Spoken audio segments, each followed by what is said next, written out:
So when did you find out that running was like more of your calling compared to basketball? Well, I kind of figured that out my freshman year when I was fifth in the all league race, and I was the first freshman to ever earn that honor. So then I figured, well, that's probably pretty good. Did you ever quit basketball for track and field or cross country or anything like that? I did. My senior year, I didn't play basketball because I wanted to concentrate on track. Same thing as me. Yes. Um, what was like your most proud accomplishment running wise in high school? When I won my junior year, I won the league cross country title and I won the mile in track. So I was a champion in the mile and the cross country league. What were your times? Cross country was it's kind of irrelevant because it's Different course now. different courses. But I ran a 4:27 mile in high school in my junior year, 4:25 my senior year. What about college or anything like that? College, I ran 4:19, and then actually I ran a 4-minute mile downhill once. Downhill. Downhill. Broke 4 minutes actually. Nice. Is that your most proud accomplishment in your running career? No, I've got a couple. I completed 2 marathons. I won the state cross country title in college, and I was 21st in the country in the 1983 cross country championships in St. Louis, Missouri. Nice. Are there any races or anything that specifically stick out to you?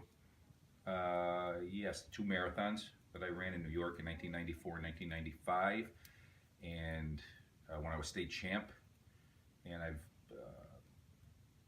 the cross country championships back in St. Louis, and there's several that stand out.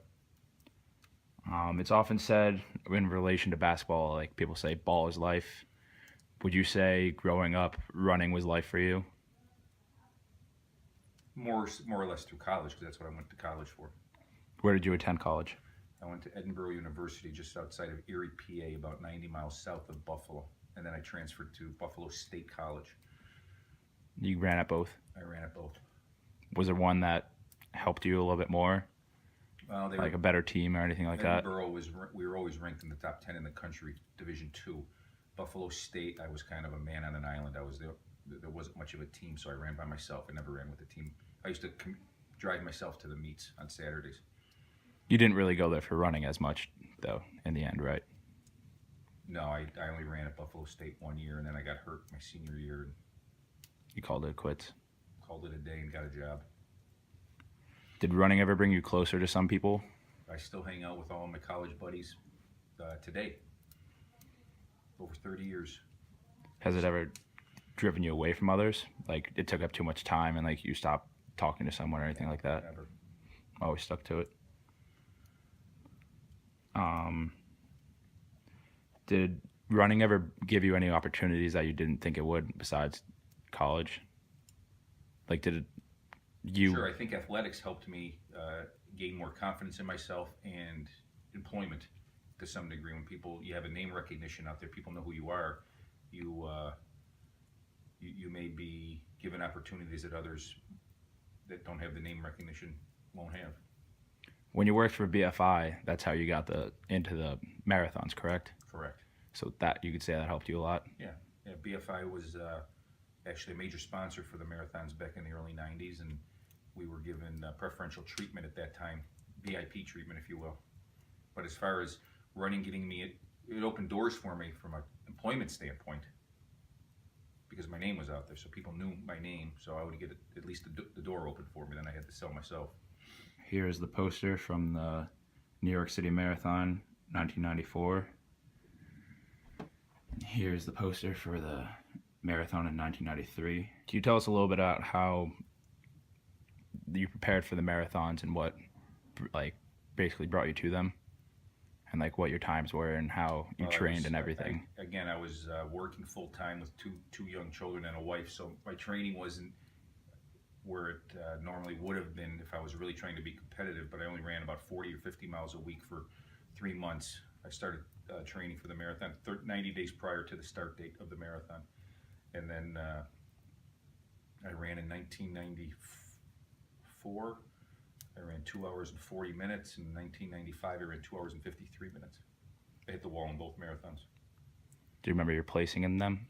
I was 175th in 94 and 520th or something in 95. Out of 30,000. That you were in the elite, right? When you started off, when you start those marathons. Yes, that was only because BFI, the company I worked for at the time, was a sponsor, so I got a special number to be in front. So it only took me. I was a group behind the elite, but I was still in the VIP section, so it only took me like 10 seconds to cross the finish line, where some people it took 20 minutes. Wow. What was your like pre-race like?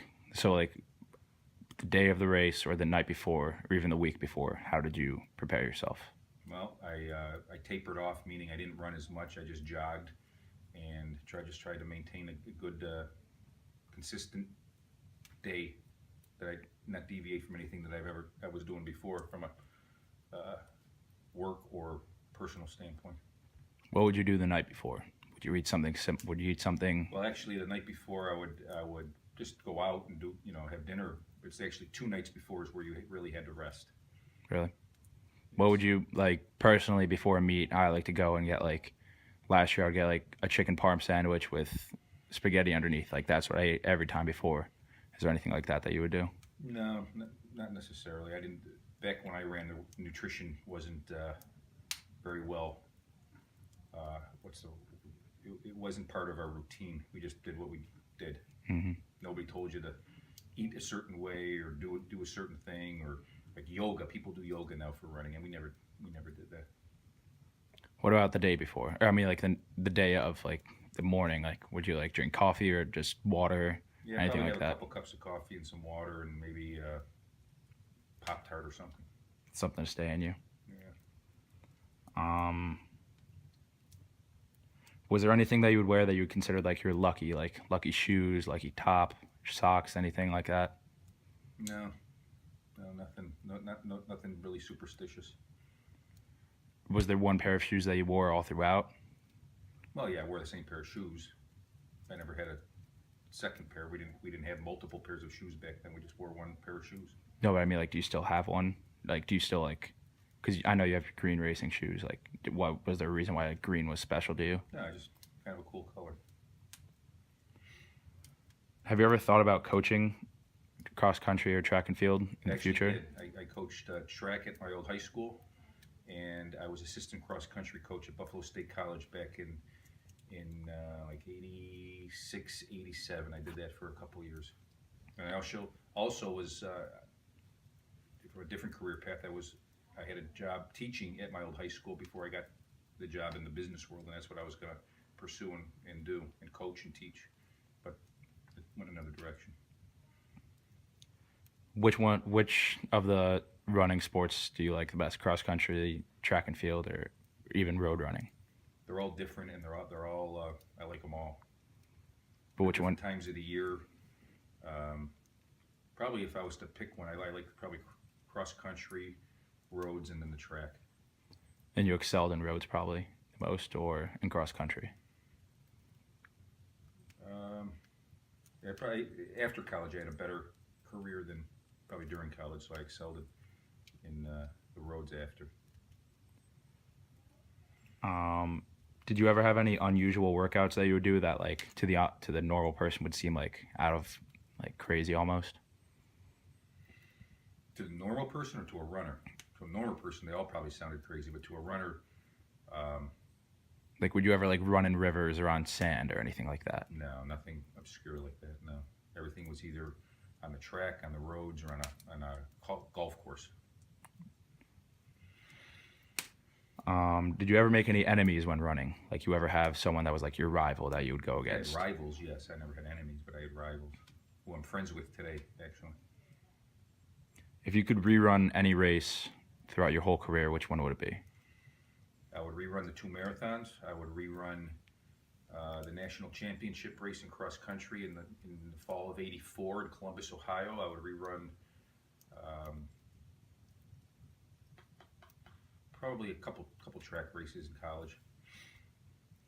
What were your events that you ran on the track? I ran the 5,000 meters and the 1,500 meters. All right. Now, do you want to tell us about this picture? That's my first marathon in '94. That's coming to the finish line, probably about 100 yards from the finish line. It's pretty cool. As you can see, there's the BFI shirt and the special number. And I was 35 pounds thinner in that picture than I am today. Well, that's when you were in pretty good shape. Yes. These are your green training shoes that you wear in preparation for a race. You want to tell us a little bit about those shoes?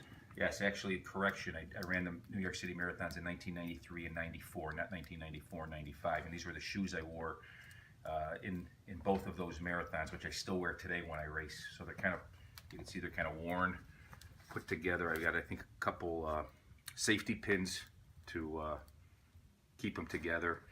But yeah, I've been wearing these racing shoes now for 20 some odd years, right? 93. Yeah. So even before that a little bit. I also wore these in a lot of races in the Buffalo area where I formed a track team called the Fat Elvis Track Team with me and a couple of my college buddies, and we used to race as a team, and we won several road races as a team, and these shoes were always worn during that time frame. Also, here's another memorable race. This was from May 14th, 1983, University of Pittsburgh, the Pitt Invitational. Actually, there was a couple future Olympians at that meet, and I won my heat in the 1,500 meters, which is a little shorter than a mile. I ran 4 minutes flat, I think. And my college roommate at the time, who was an NCAA champion in cross country, he won his heat, and he ran, I think, 3 minutes and 50 seconds, so he beat me by 10 seconds. And as you said before, there was a couple of future Olympians, including Roger Kingdom, Right. who is featured right here on the front, who I personally had the pleasure of meeting a couple of years back at a track and field camp, and I brought this back to him, the program, and he was very excited to see it. He signed it for my father, and his name is on here. You can see my father's in Edinburgh right there, and that is his good friend Greg Beardsley on there, a couple of other recognizable names by me. You can just see how my father kept all these things because they were very personal to him, and he liked to see him a lot. Here's like schedule of events and everything.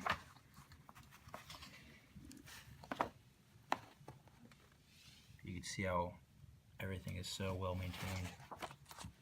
These are all the records. All right, that about wraps it up. Any last words? Actually, could have did better in the two marathons in '93 and '94. Like I said, I hit the wall.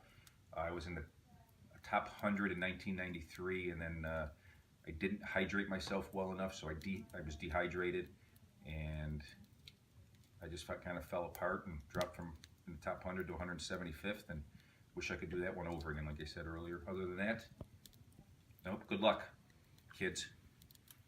Thank you.